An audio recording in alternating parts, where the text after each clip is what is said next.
joining me, Neil. A disappointing end to a pre-season campaign, which has been a positive for the majority of the time. Yeah, disappointing in terms of the goals we conceded, which I thought were really poor today. But suitably encouraged with the first 30 minutes.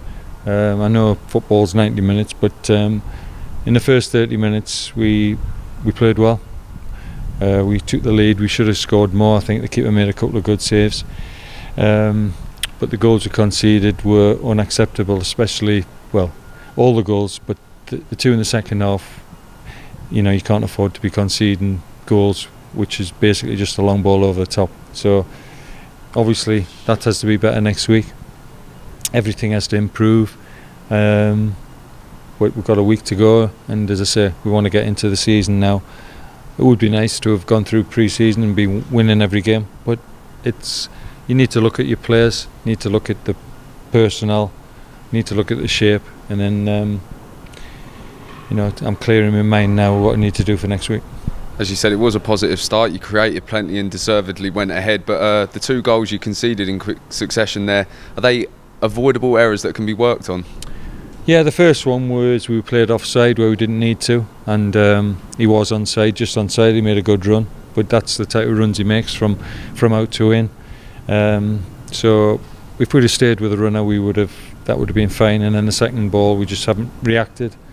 We had enough bodies there, giving them a free shot in the box, so that should be prevented. And then the two goals in the second half again, they're just long balls over the top, and obviously as a centre half myself, it's not good enough, and you shouldn't be conceding goals like that. On the back of it though, it's important to not let this type of result overshadow what has been a positive pre-season campaign. What have you made of it overall now it's coming to a close? I think anybody's bothered about is how we start next week. That's what nobody remembers what the scores are in pre-season. I think you have to be tested in pre-season. That's why we've played against some teams probably higher up than us. I must say I expect to do better than we have done, and I'm determined to do better than we have done. And the players need to do better in some respects. But I think we'll discuss after next week how we've done, and then we'll see how we're going to do. But I'll take the positives from the first 30 minutes. I know that we need to be better defensively, and we'll be working on that this week and working on a formation which will suit us for Saturday. Brendan Daniels today joined Altrincham on a short loan spell. What can he gain from that experience? I think with Brendan, I give him a chance in league football. I said it was up to Brendan to take that chance. He didn't do himself any good by not working hard in the off season. He should have come back fitter than he was. So he was behind a lot of the other players, and therefore he's had to work hard at the catch up.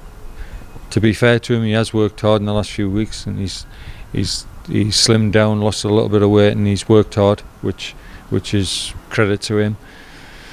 And after doing that, I do want him now to spend a period of time where he's not playing any games, and I think by going out on loan, he'll keep his fitness up, his sharpness up, and it'll do him good. So he's not forgotten about, but I think it'll benefit from playing game. Tom Conlon, we announced this week he has signed a one-year deal with the club after a successful trial spell here. Disappointing news followed though. Well, I mean, I can understand that he's out injured now for a few weeks. I think he's put a hell of a lot of effort into trying to win the contract by playing in, he's played in a full 90 minutes, and then he's played in a couple of first team games without really doing a pre-season. So I think you think he might have just maybe have overdone it a little bit, but I'm pleased to have signed him.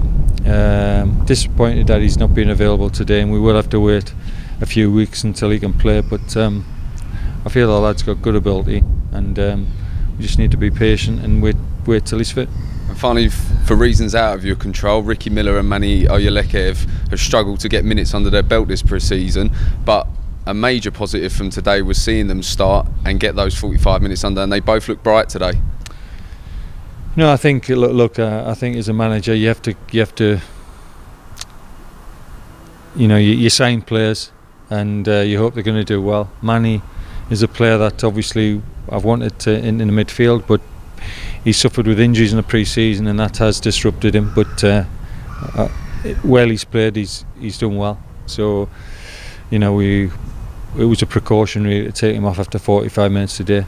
Of course he needs longer, but we can't afford him getting injured again. So Ricky was alright to continue, but knowing what character he is and that, just have to sort of temper his enthusiasm a little bit, so we took him off at half time. But he showed enough in that first half that he can hit the target and he can score goals, and that's what we're going to need. But regardless of what we're doing in that end of the pitch, we've got to be better defensively. But it needs to start in terms of we need to get clean sheets. We've not had a clean sheet in pre-season, and I'd swap all those games in pre-season for a clean sheet next week.